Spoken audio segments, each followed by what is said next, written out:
Welcome to my YouTube channel. आज हम लोग पढ़ेंगे कक्षा 10 ज्योग्राफी चैप्टर 2 वन एवं वन्य जीव संसाधन का भाग 2। कल हम लोग पढ़े थे, खनन तक पढ़ लिए थे। आज हम लोग पढ़ेंगे उसके आगे। अगला टॉपिक है संसाधनों का समान बंटवारा। माने संसाधन का बंटवारा समान होना चाहिए, लेकिन असमान होता है। अमीर और गरीबों के भी संसाधनों का समान बंटवारा होता है, जिससे अमीर लोग संसाधन का दुरुपयोग करते हैं और पर्यावरण को अधिक नुकसान पहुंचाते हैं। कम होते हुए संसाधन का सामाजिक प्रभाव। पहला, कुछ चीजें इकट्ठा करने के लिए महिलाएं पर अधिक कठिनाई होती है, जैसे ईंधन और चारा। दूसरा, वनोन्मूलन से बाढ़ और सूखा जैसी प्राकृतिक विपदाएं बढ़ जाती है, जिससे गरीबों को काफी कष्ट होता है। वनोन्मूलन से सांस्कृतिक विविधता में कमी आती है। अगला है वन संरक्षण, वन्य जीव संरक्षण। पहला, भारतीय वन्य जीव अधिनियम 1972, 1960-1970 के दशकों में पर्यावरण संरक्षणों के वन्य जीवन की रक्षा को नए कानून की मांग की, तो सरकार ने भारतीय वन्य जीव अधिनियम 1972 को लागू कर दिया। 1972 में लागू कर दिया।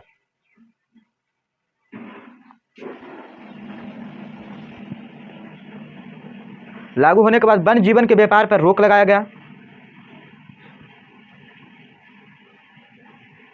कई राज्यों और केंद्र सरकारों ने नेशनल पार्क और वन्य जीवन बनाए गए। कुछ खास जानवरों को सुरक्षा के लिए कई प्रोजेक्ट शुरू किए गए, जिसमें है प्रोजेक्ट टाइगर। टाइगर को संरक्षण करने के लिए प्रोजेक्ट टाइगर अभियान चलाया गया। अब है संरक्षण के लाभ। संरक्षण से कई लाभ हैं। पहला, पारिस्थितिक की विविधता को बचाया जा सकता है। दूसरा, हमारे जीवन की जरूरी मूलभूत चीज जैसे जल, हवा, मिट्टी का संरक्षण भी होता है। सरकार द्वारा वनों का वर्गीकरण 3 भाग में किया गया है। पहला है आरक्षित वन, दूसरा है रक्षित वन, तीसरा है वर्गीकृत वन। तो पहला पढ़ते हैं आरक्षित वन। आरक्षित वन जिस वन में शिकार और मानव गतिविधियों पर पूरी तरह प्रतिबंध हो, मतलब वहाँ शिकारी और मानव नहीं जा सकता है, कोई मानव की गतिविधि नहीं होगी, पेड़ ईसन काटना कोई काम नहीं होगा। दूसरा, कुल वन क्षेत्रफल के आधा से अधिक वन आरक्षित वन का दर्जा हो, मैंने पूरा वन है उस आधा से अधिक वन को आरक्षित वन का दर्जा दिया हो। तीसरा, संरक्षण की दृष्टि से बहुमूल्य माना जाता हो, मैंने संरक्षण की दृष्टि से सबसे ऊंच पर आता हो, तो वह इन्हें आरक्षित वन कहते हैं। इन सभी खूबी हो उन्हें आरक्षित वन कहते हैं। दूसरा, रक्षित वन जिस वन में शिकार और मानव गतिविधियों पर प्रतिबंध हो, लेकिन उस वन पर निर्भर आदिवासी पर लागू न हो, मतलब आदिवासी उस वन में जा सकता है, आम आदमी और शिकार करने वाला नहीं जा सकता है। दूसरा, कुल वन 1/3 हिस्से से को रक्षित वन का दर्जा दिया गया हो, मतलब कुल वन माने जितना वो वन है उसमें से 1/3 भाग का रक्षित वन का दर्जा दिया गया हो।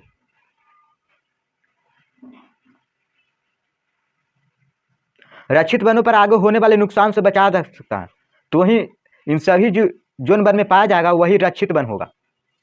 अब आगे बढ़ते हैं अवर्गीकृत वन। जो वन आरक्षित और रक्षित वन में नहीं है उसे अवर्गीकृत में कहते हैं, मतलब जो वन न जहाँ मानव की गतिविधियाँ रोका जा सकते हैं, वहाँ शिकारी भी जा सकते हैं, तो वह वन अवर्गीकृत, मैंने उसका वर्गीकरण नहीं किया गया है, वह भी अवर्गीकृत वन कहते हैं। संरक्षण की दृष्टि से नई परिपाटी माने नए चीज बनाए गए हैं, जैसे जैव विविधता को बढ़ाना। 1980 और 1986 के वन्य जीवन अधिनियम के बाद नई अधिसूचनाएं के अनुसार अब कई सौ तितलियां, मांथ, बीटल और एक ड्रंक फ्लाई को रक्षित वन में रखा गया है। मतलब इस तितली हुए, मांथ हुए, बीटल और ड्रेनो फ्लाई, इन सभी पहले रक्षित वन जीव में नहीं आते थे, लेकिन 1991 में पादप 6 प्रजातियों को रखा गया। मैंने इन सभी को 1991 में रक्षित जीव का दर्जा दिया गया। समुदाय और संरक्षण। स्थानीय समुदाय भी मान लिया कि संरक्षण से उनके जीवन यापन को लंबे समय तक सुरक्षित रखा जा सकता है, इसलिए सरकार के संरक्षण के प्रयासों में भागीदारी दे रहे हैं। मतलब स्थानीय समुदाय जो गांव के होते हैं वो भी इसमें भागीदारी करने लगे कि लंबा समय तक चल सकता है। दूसरा, राजस्थान के सरिस्का टाइगर रिजर्व में गांव के लोगों खनन के खिलाफ लड़ाई लड़ी। वहाँ खनन राजस्थान में हो रहा था, तो सरिस्का टाइगर रिजर्व था वो गाँव के अंतर्गत, तो खनन हो रहा था तो लड़ाई हुई कि खनन नहीं होना चाहिए। छोटा नागपुर के मुंडा और संथाल लोग महुआ और कदम की पूजा करते हैं। उड़ीसा और बिहार के आदिवासी शादी के मौके पर इमली और आम की पूजा करते हैं। राजस्थान के बिश्नोई गांव में चिनकारा नीलगाय और मोर के पूरे समुदाय की संरक्षण मिलता है। मतलब नीलगाय और मोर को राजस्थान में नुकसान नहीं है।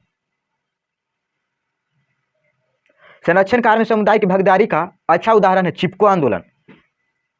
मैंने संरक्षण कार्य में समुदाय की भागीदारी का दर्शाता है कि चिपको आंदोलन से स्थानीय समुदाय द्वारा ज्वाइंट फॉरेस्ट मैनेजमेंट को 1988 में उड़ीसा में चल रहा है।